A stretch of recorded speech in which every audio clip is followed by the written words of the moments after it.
perkenalkan saya Hanzola. Saya akan menemani kalian dalam membahas soal-soal kimia ya. Pada kesempatan kali ini kita akan membahas soal kimia mengenai senyawa turunan benzena atau lebih tepatnya di sini adalah senyawa aromatis ya. Tuh. Oke, jadi soal berikut adalah yang ditanya manakah yang merupakan senyawa aromatis dari keempat senyawa ini. Tapi sebelum masuk ke situ kita harus tahu dulu senyawa aromatis itu yang seperti apa gitu. Karena di sini ada kata aroma jadi harus yang memiliki bau-bau yang khas atau sebagainya gitu ya. Tapi di sini adalah ciri-cirinya tidak terkait hal itu ya. Jadi ciri-cirinya untuk senyawa aromatis ini ada 4 ciri ya, yaitu adalah yang pertama adalah senyawa itu harus siklik atau tertutup gitu ya. Ya di sini siklik ya. Jadi kita cek dari keempat senyawa ini apakah semuanya sudah siklik atau belum gitu. Jadi kalau kita lihat di sini semuanya bentuknya sudah siklik ya. Sudah siklik semuanya gitu. Kemudian yang ciri kedua adalah memiliki ikatan rangkap terkonjugasi atau selang-seling ya. Oke, kita lihat di sini. Memang semuanya memiliki ikatan rangkap, tetapi apakah dia selang-seling? Nah, yang pertama dulu ya. Jadi kalau yang kita cek yang di pertama, ya, yang pertama itu apakah di sini selang-seling? Ya, ini kan hanya selang-seling di sini saja ya.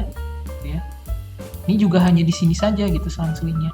Karena di sini tidak ada ikatan rangkap. Jadi kalau misalkan di sini ada ikatan rangkap, maka semuanya ini bakal selang-seling ya, atau terkonjugasi istilahnya. Kalau ini tidak gitu, maka satu itu bisa dikatakan salah ya, karena dia tidak memenuhi syarat yang kedua.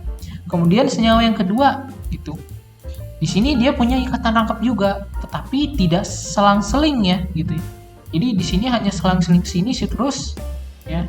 Ini jauh banget gitu, jadi nggak selang-seling gitu. Jadi senyawa kedua juga salah karena tidak memiliki ikatan rangkap terkonjugasi ya. Oke, senyawa ketiga apakah dia selang-seling? Ya, di sini selang-seling ya.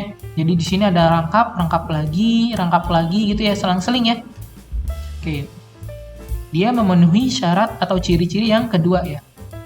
Kemudian senyawa yang keempat, apakah dia selang-seling? Di sini juga tidak selang-seling ya. Hanya memiliki ikatan rangkap saja gitu. Berarti yang keempat juga tidak. Nah, yang hanya memenuhi itu hanya yang 3 berarti ya. Nah, untuk ciri yang ketiga kita coba bahas lagi, itu yang planar atau bentuknya datar gitu ya. Karena di sini siklik, pasti otomatis bentuknya datar gitu ya. Atau planar. Saya tulis di sini datar. Ya. Oke. Kemudian yang keempat adalah memenuhi aturan Haskell gitu ya, atau 4n+2 ya. Di sini berarti kan pi sama dengan 4n+2 ya. Pi itu apa? Itu adalah orbital di orbital pi ya gitu. Jadi kalau pi itu adalah dia ada di ikatan rangkap gitu ya. Jadi ikatan rangkap ini adalah elektron di orbital pi gitu ya. Tuh. Namun di sini kan hanya yang memenuhi hanya senyawa yang ketiga, yang senyawa pertama, kedua dan keempat ini tidak memenuhi gitu. Ya. Jadi kita hanya cek yang senyawa yang ketiga gitu. Yang ini ya. Saya akan tulis yang di ketiga, berarti pi-nya akan sama dengan 4n+2. Nah, perlu dicatat ya, untuk n-nya itu harus bilangan bulat ya. Jadi nggak bisa pecahan. Kalau pecahan, dia berarti tidak memenuhi aturan Haskell.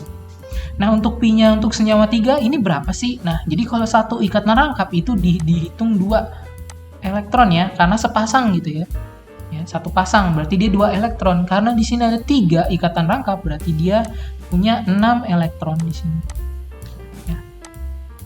4n+2. Tuh. Nah, berarti n-nya berapa? N-nya ini kan berarti 6 dikurang 2 ya, per 4. Tuh. Atau kalau kita kurang dan bagikan berarti sama dengan 1 ya. Berarti ini bilangan bulat, artinya dia memenuhi untuk aturan Haskell gitu ya. Jadi yang 3 ini yang benar. Nah, karena di sini tidak ada pilihannya, Maka kita berandai-andai gitu. Seandainya yang paling mendekati di sini kan hanya yang senyawa satu ya.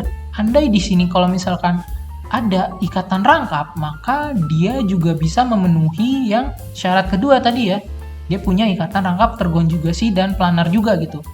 Jadi kita hanya cek aturan Huckel yang di senyawa pertama. Ini hanya andai-andai saja gitu ya. Oke, jadi kalau di senyawa pertama, andaikan di sini ada ikatan rangkap, berarti berapa pi-nya? Jadi kan di sini totalnya ada 1 ikatan rangkap, kemudian di sini ada 2, ada 3, 4, dan 5 ya. Berarti ada 5. Karena ada 5 ikatan rangkap, berarti totalnya adalah 10 ikatan rangkap. Ya, sama dengan 10 elektron ya, bukan ikatan rangkap, 10 elektron sama dengan 4n plus 2, berarti kan n-nya dapatnya berapa? N-nya itu adalah 10 dikurang 2 ya. Per 4, berarti kan 8 per 4. Berarti kalau 8 per 4, ya berarti 2 ya. Ya bilangan bulat juga. Berarti sebenarnya kalau seandainya di sini ada ikatan rangkap, dia juga memenuhi aturan Huckel ya. Jadi semuanya terpenuhi. Bisa dibilang senyawa satu kalau misalkan di sini ada ikatan rangkap, maka dia juga disebut senyawa aromatis. Maka yang benar di sini bisa 1 dan 3 dengan catatan kalau misalkan di sini ada ikatan rangkap ya. Jadi kemungkinan yang B. Dengan catatan kalau misalkan dia punya ikatan rangkap di tengah ya.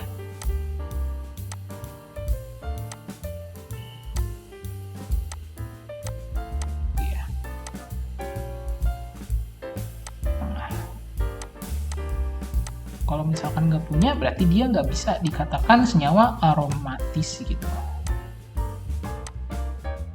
Ya, seperti itu ya.